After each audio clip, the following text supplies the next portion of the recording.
요즘 청년들이 참 힘들고 버거운 인생을 살아가고 있습니다. 공부하기도 바쁜데 공부만 하는 것이 아니고요.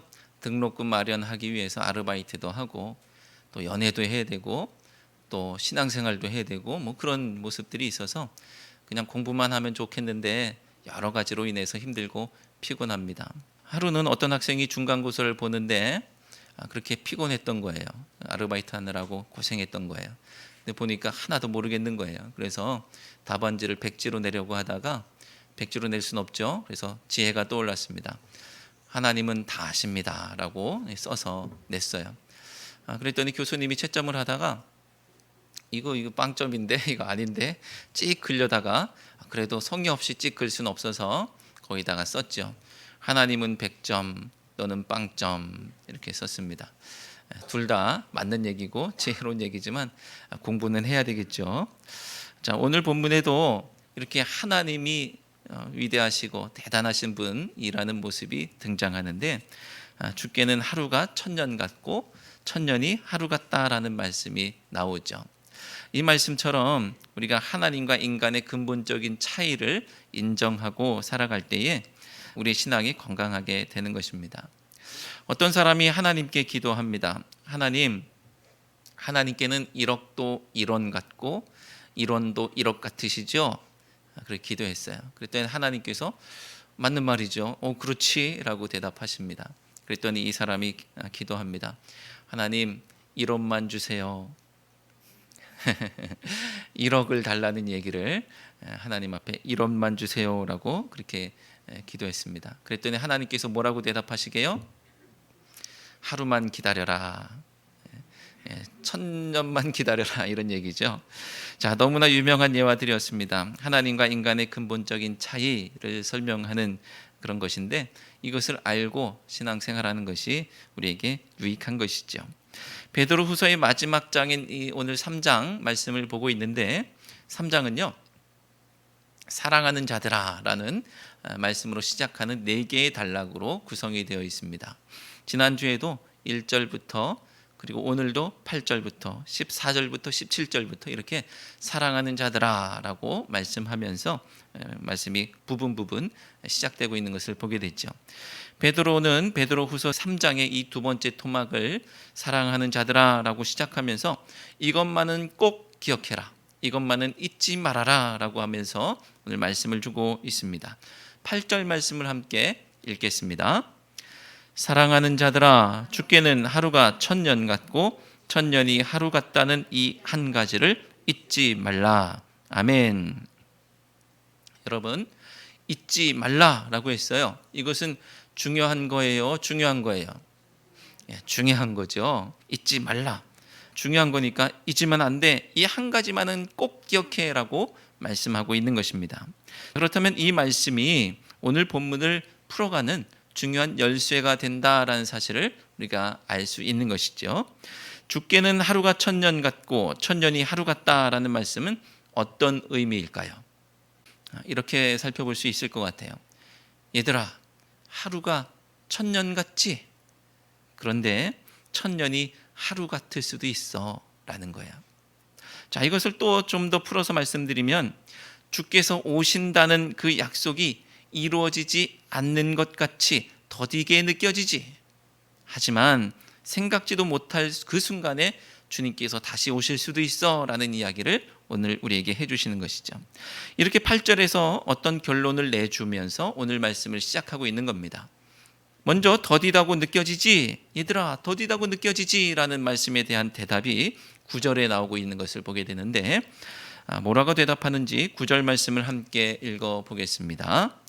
주의 약속은 어떤 이들이 더디다고 생각하는 것 같이 더딘 것이 아니라 오직 주께서는 너희를 대하여 오래 참으사 아무도 멸망하지 아니하고 다 회개하기에 이르기를 원하시느니라.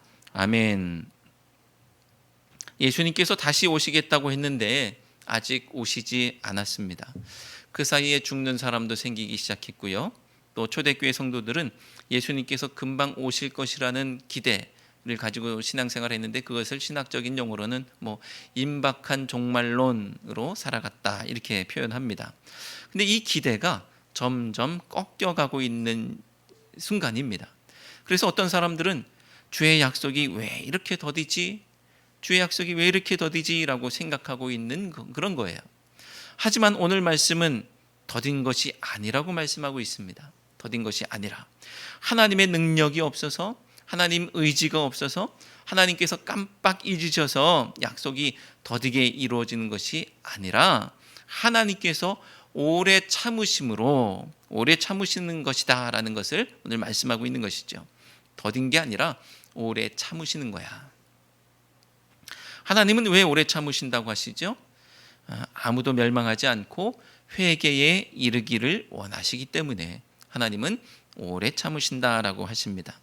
예수님께서 다시 오신다는 것은 심판을 의미하거든요. 주님께서 나도 빨리 가고 싶어. 그래서 금방 오실 수 있겠죠. 그런데 주님께서 오신다는 것은 심판을 의미하기 때문에 아직 구원받지 못한 사람들이 있는 거예요. 그냥 덥석 그냥 오셔버리시면 심판받아서 멸망 가운데 있을 수밖에 없는 사람들이 있기 때문에 예수님께서 오래 참으시는 거예요. 자, 우리가 볼 때 더딘 것 같은 이 시간은 지루함도 따분함도 망각도 아니고요. 한 영혼이라도 더 구원하시고자 하는 하나님 사랑의 간절함이고 뜨거움이란 사실을 기억하시기 바랍니다. 다음으로 8절 말씀 속에 담겨있는 생각지도 못한 순간에 들이닥칠 것이다 라는 그런 의미, 그것이 그 의미에 대해서 살펴보려고 하는데요. 여기에 대해서는 10절에서 구체적으로 설명하고 있는 것을 보게 됩니다. 10절 말씀을 함께 읽겠습니다.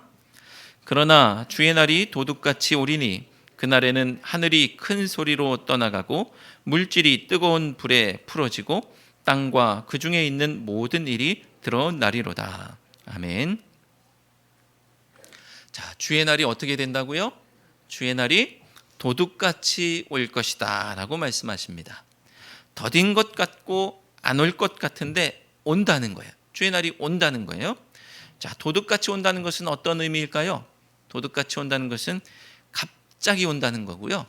그리고 반드시 온다는 거예요. 자, 여러분 마음속에 도둑이 오는 것은 에이 안 오겠지라는 마음이 있으시죠? 그런데 반드시 오잖아요. 그런 것처럼 주님의 날이 도둑같이 온다는 것은 반드시 온다는 것, 그리고 갑자기 온다는 의미가 다 있습니다. 주님의 약속이 당장 이루어지지 않았기 때문에 한참 뒤로 미뤄서 언제 오실지 모르겠지만 언젠가는 오실지 모르겠지만 한참 뒤 이렇게 미뤄두는 만큼 주님의 오심은 갑작스러운 일이 되는 거예요. 언제나 곧 오실지 모른다는 마음으로 살아가는 사람은 그렇게 주님의 오시는 것이 갑작스러운 일이 아니에요. 갑작스러운 일이 아닌데 안 오실 것 같은데 오시더라도 1000만 년 뒤에나 오실까 이런 마음을 가지고 있는 분들은 주님의 오심이 갑작스러운 일이 되는 것입니다. 자, 그러니까 늘 마음속에 품어 주님의 날을 사모하는 그런 모습이 되어야 되겠죠. 주님의 재림이 1000년은 기다려야 할 것 같은 그런 더딘 일인 줄 알았는데 하루아침에 오실 수 있다는 거예요. 중세시대에 어떤 사람이 세례를 죽기 직전에 받겠다고 한참 밀어놓는 사람이 있었습니다. 왜 그렇게 생각했느냐 하면요, 이 사람이 생각했던 세례는 세례 받고 죄를 지으면 끝나는 건 줄 알았어요. 세례 받고 죄 지으면 구원받지 못하는 거라고 생각했던 어떤 사람이, 그러니까 세례 받고는 아주 신실하고 거룩하게 살아야 된다고 생각했기 때문에 죽기 직전에 세례 받아야지라고 생각한 거예요. 왜냐하면 젊은 날 뭐 하려고? 젊은 날 놀아제끼려고 방탕한 생활을 하려고 또 죄도 짓고 그러려고 죽기 직전에 세례 받아야지. 세례 받고 죄 지을 수 없으니까, 세례 받고 방탕하면 안 되니까 그렇게 생각했던 거예요. 이 사람의 마음은 아주 확고한 믿음이 있었는데, 아주 확실한 믿음이 있었는데 자기가 죽을 때까지는 예수님께서는 다시 오시지 않을 거야라는 아주 확고한 믿음이 있었던 거예요. 자, 믿음이 대단하죠. 죽기 직전까지 예수님 안 오실 테니까 죽기 직전에 세례 받아야지. 이 사람이 그렇게 생각했습니다. 주님은 내가 죽기까지 절대로 재림하지 않으실 것이다 라고 생각하는 것처럼 더디 오시는 것이 아니라 도둑같이 갑자기 오십니다. 우리는 그날과 시를 알 수 없지만 주님께는 천년이 하루 같고 하루가 천년 같기 때문에 오늘 밤 갑작스럽게 오실 수 있는 거예요. 이것을 망각할 때 우리는 범죄하게 되고 주님의 약속, 주님의 말씀을 신뢰하지 못하고 소망하지 못하고 그저 닥치는 대로의 인생을 살게 되는 것입니다. 갑작스러움은 진짜를 드러내는 계기가 되기도 해요. 주님께서 다시 오시면 진짜가 드러나는 거예요. 주님이 갑자기 오시기 때문에 진짜가 드러나요. 10절에 그날에 대한 묘사가 나오고 있는 것을 보게 되는데 그날부터 보시면요. 우리 함께 읽어볼까요? 그날에는 하늘이 큰 소리로 떠나가고 물질이 뜨거운 불에 풀어지고 땅과 그 중에 있는 모든 일이 드러나리로다. 아멘. 그날에 대한 약간은 난해한 내용이 담겨 있습니다. 아무래도 기대하던 예수님께서 오시는 날에 대한 것이니까 어떻게 보면 일상적이지 않고 천지개벽의 모습이 담겨 있기도 해요. 다른 건 잘 이해하지 못한다 할지라도 우리가 놓치면 안 되는 것이 있겠는데 오늘 어떤 말씀이냐면요. 땅과 그 중에 있는 모든 일이 드러나리로다 라는 거예요. 주님께서 다시 오시면 진짜가 드러난다는 거예요. 지금까지 그럴싸하게 흉내내고 있었다고 한다면 그날은 흉내낼 수 없어요. 진짜가 드러나는 거예요. 내가 진짜인지 가짜인지 드러나는 겁니다. 고린도전서 3장에도 주님께서 다시 오시는 그날에 대한 묘사가 나오고 있는데요. 불심판 가운데서 진짜가 드러나는 이야기입니다. 12절부터 15절까지의 말씀이 있는데 좀 길어도 함께 읽어보겠습니다. 만일 누구든지 금이나 은이나 보석이나 나무나 풀이나 지프로 이 터 위에 세우면 각 사람의 공적이 나타날 터인데 그날이 공적을 밝히리니 이는 불로 나타내고 그 불이 각 사람의 공적이 어떠한 것을 시험할 것임이라. 만일 누구든지 그 위에 세운 공적이 그대로 있으면 상을 받고 누구든지 그 공적이 불타면 해를 받으리니 그러나 자신은 구원을 받되 불 가운데서 받은 것 같으리라. 아멘. 그날에 대해서 불심판 가운데서 어떤 일이 벌어지는가에 대한 말씀인데요. 그 사람이 타서 없어질 것들, 나무나 풀이나 짚이나 이런 것들로 뭔가를 만들어 놨어요. 그러면 그날에 그거 다 무너지고 다 타 없어져서 진짜가 아니구나라고 드러난다는 거예요. 우리의 신앙생활이 엉뚱한 것들을 쌓아 올리는 것 되어서는 안 되겠다라는 말씀을 주고 있죠. 특별히 13절 하반절 말씀을 공동번역 개정판에서는 이렇게 번역하고 있는데요. 함께 읽겠습니다. 심판의 날은 불을 몰고 오겠고 그 불은 각자의 업적을 시험하여 그 진가를 가려줄 것입니다. 아멘. 그 진가를 가려줄 것입니다. 그때 나무나 풀이나 짚은 다 타서 없어져 가짜라는 것이 드러나고 금과 은이나 보석은 진짜로 드러나서 상을 받는다는 거예요. 자, 사랑하는 성도 여러분, 여러분은 진짜입니까? 가짜입니까? 주님께서 갑자기 오시면 드러나게 될 나의 믿음은 지푸라기입니까? 아니면 보석입니까?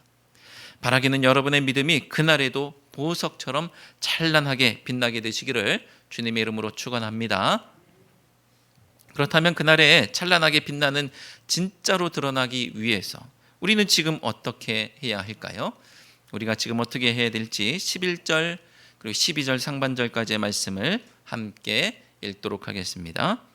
이 모든 것이 이렇게 풀어지리니 너희가 어떠한 사람이 되어야 마땅하냐? 거룩한 행실과 경건함으로 하나님의 날이 임하기를 바라보고 간절히 사모하라. 아멘. 말씀은 우리가 어떠한 사람이 되어야 마땅하냐라고 묻고 있습니다. 우리는 어떤 사람이 되어야 마땅할까요? 마지막 날이 갑자기 들이닥칠 텐데 너 어떻게 살래? 라고 묻는 것이죠. 이렇게 말하면 상당히 막연한 질문이죠. 너 어떻게 살래? 그러면은 아이들은 그렇게 대답하죠. 잘 이렇게 대답합니다. 하지만 말씀은 거기에 대해서 명쾌한 대답을 하고 있습니다. 어떻게 하라고 합니까? 거룩한 행실, 그리고 경건함이라고 답하고 있죠. 거룩한 행실과 경건함. 답은 명쾌하게 주셨는데 또 정확하게 어떤 삶을 말하는 것인지 좀 막연하죠. 여러분, 거룩하게 사세요. 그리고 경건하게 사세요. 이게 상당히 추상적일 수 있고 막연한 모습입니다. 그래서 여러분에게 답을 드리려고 합니다. 이것은 거룩과 경건에 대해서 어마어마한 이 심오한 오묘한 신학적 진리와 의미들을 다 알아야지만 살아낼 수 있는 똑똑한 사람들, 학자들, 교수님들만 살아낼 수 있는 그런 대단한 것이 아니에요. 자, 그들이 살아내야 할 경건한 그리고 거룩한 행실, 그 삶은 어떤 것이냐면요, 거짓 선생들과 대조되는 삶을 살면 괜찮은 겁니다. 거짓 선생들, 그들의 행동과 대조되는 모습으로 살아가는 것. 거짓 선생들은 어떻게 살았죠? 그들은 정욕에 물들었었고요. 우리 지난 시간에 살펴봤죠. 정욕에 물들었었고요. 음탕했고요. 사사로운 이익을 추구하면서 살았어요. 이렇게만 안 살아도 대단한 삶이 되는 거예요. 거짓 선생들은 정욕, 음탕, 사사로운 이익을 추구하면서 살았습니다. 그러니까 하나님 앞에서 진실하게 신앙생활을 하는 여러분 정도가 된다고 한다면 괜찮은 거예요. 여기에서 떠나지 않고 거짓 선생들을 따라가지 않으면 괜찮은 거예요. 이 믿음을 굳건히 지켜가시면 되는 겁니다. 조금 더 구체적으로 말씀을 드리면 여러분이 1장에서 열거한 도덕 목록을 기억하실지 모르겠지만 믿음, 덕, 지식, 절제, 인내, 경건, 형제 우애, 사랑, 이런 것들을 추구한다? 이거에 충실한다? 괜찮죠. 거기에다가 믿음의 터 위에 이런 것들을 쌓고 사랑으로 덮을 수 있다고 한다면 대단한 것입니다. 추악했던 거짓 선생들의 모습에 비춰봤을 때 그렇게 어려운 것이 아니에요. 주님께서 다시 오시는 것을 기다리는 자의 삶, 또 마지막에 찬란하게 빛날 진짜의 삶은 바로 이런 것입니다. 주님께서 오실 것을 기대하는 여러분의 인생이 이 정욕에 물든 거짓 선생들과는 다르기를 바라고요. 주님 앞에 거룩한 인생 되시기를 축원합니다. 마지막 날이 갑자기 들이닥칠 텐데 너 어떻게 살면 되겠어? 라고 묻는 이런 유의 물음에 이런 대답을 한 사람이 있습니다. 내일 지구의 종말이 온다 해도 나는 오늘 한 그루의 사과나무를 심겠다.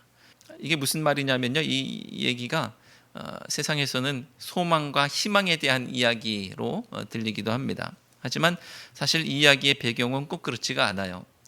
이 말은 스피노자가 한 말로 우리나라에서만 그렇게 알려졌다고 합니다. 독일에서는 루터가 한 말로 알려져 있는데 1944년에 나치 치하에서 저항 운동을 하던 목회자들이 서로를 격려하면서 루터가 이렇게 말했는데 내일 지구가 멸망한다 할지라도 나는 한 그루의 사과나무를 심겠다라고 루터가 이렇게 말했는데 라고 인용을 하면서 말한 것입니다. 이 의미를 따져보자면 이런 거예요. 나치에게 탄압을 받다가 비록 내일 죽는다 할지라도 나는 오늘 하나님의 뜻대로 살겠다. 나는 오늘 하나님의 뜻을 따라 살겠다라고 그렇게 고백하는 것입니다. 희망과 소망이라기보다는 하나님의 뜻대로 살겠다는 굳은 결의가 담겨 있는 말이죠. 저는 오늘 말씀과 또 나치 치하에 있었던 목회자들의 모습을 묵상하면서 이런 결론에 도달했습니다. 상황에 따라서 달라진다면 진짜로 드러날 수 없겠다. 목에 칼이 들어왔을 때의 신앙과 그리고 평온할 때의 신앙이 다르다면 그게 어떻게 진짜겠느냐는 겁니다. 주인이 있을 때와 주인이 없을 때 다르다? 그게 어떻게 진짜겠느냐는 것입니다. 주님께서 아직 오시지 않았지만 주님께서 더디게 오셔서 언제 1000만 년 뒤에 나오시겠지 하고서 지금을 살 때 그 지금이 주님께서 갑자기 오실 그 믿음과 동일해야 된다는 것이죠. 예수님이 지금 오실 것이라는 기대를 가지고 사는 것, 내가 하나님 앞에 살아가고 있다, 주인 앞에 살아가고 있다, 이 마음이 바로 경건입니다. 12절 상반절 말씀을 함께 읽도록 합니다. 12절 상반절, 하나님의 날이 임하기를 바라보고 간절히 사모하라. 아멘. 그러면 여러분의 삶도 마지막 날 찬란하게 빛나는 진짜로 드러나게 될 줄로 믿습니다. 자, 그 뒤에 12절 하반절 말씀 처럼 하늘이 불에 타서 풀어지고 물질이 뜨거운 불에 녹아지는 신날이 눈앞에 있다고 한다면 여러분은 어떻게 하시겠습니까? 베드로의 고백 그리고 초대교회 공동체의 고백을 한번 들어보시기 바랍니다. 13절을 함께 읽겠습니다. 우리는 그의 약속대로 의가 있는 곳인 새 하늘과 새 땅을 바라보도다. 아멘. 내일 지구가 멸망한다 할지라도 또 내일 나치에게 죽임을 당한다 할지라도 나는 오늘 새 하늘과 새 땅을 바라보도다. 이것이 우리의 고백되길 바랍니다. 마지막까지 내가 바라봐야 할 새 하늘과 새 땅이 바로 오늘 여러분이 심을 사과나무입니다. 그리고 오늘 여러분이 여러분의 삶과 그리고 관계와 그리고 사회 현실 가운데서 심어야 할 그것이 바로 하나님 나라입니다. 여러분이 그 나라를 바라보고 예수님께서 다시 오심을 기대하며 어느 때든지 믿음으로 말씀으로 산다면 하나님의 나라는 여러분 안에서 여러분의 관계 안에서 그리고 이 나라에서 자라나고 온 땅이 하나님 나라 되는 줄로 믿습니다. 그렇게 완성될 하나님의 나라는 지금 우리의 눈에 더뎌 보일 수 있겠지만 더딘 것이 아닙니다. 형제자매 손 맞잡아 함께 기도하며 뚜벅뚜벅 그 길을 걸어갈 때에 그날은 도둑같이 임할 줄로 믿습니다. 기도하겠습니다. 하나님, 주님께서 다시 오시겠다는 약속을 꼭 붙듭니다. 비록 더뎌 보이는 길이지만 상황과 환경에 관계없이 그날을 사모합니다. 저희의 거룩한 행실과 경건함을 받아주시고 저희가 새 하늘과 새 땅을 바라볼 때 놀라운 일을 행하여 주옵소서. 마지막 날 찬란하게 빛나는 진짜로 드러나기를 원합니다. 주님의 인내라는 기회를 놓치지 않게 하시고 회개하여 주님의 약속대로 의가 있는 그곳에 서게 하여 주옵소서. 예수 그리스도의 이름으로 기도드려옵나이다. 아멘.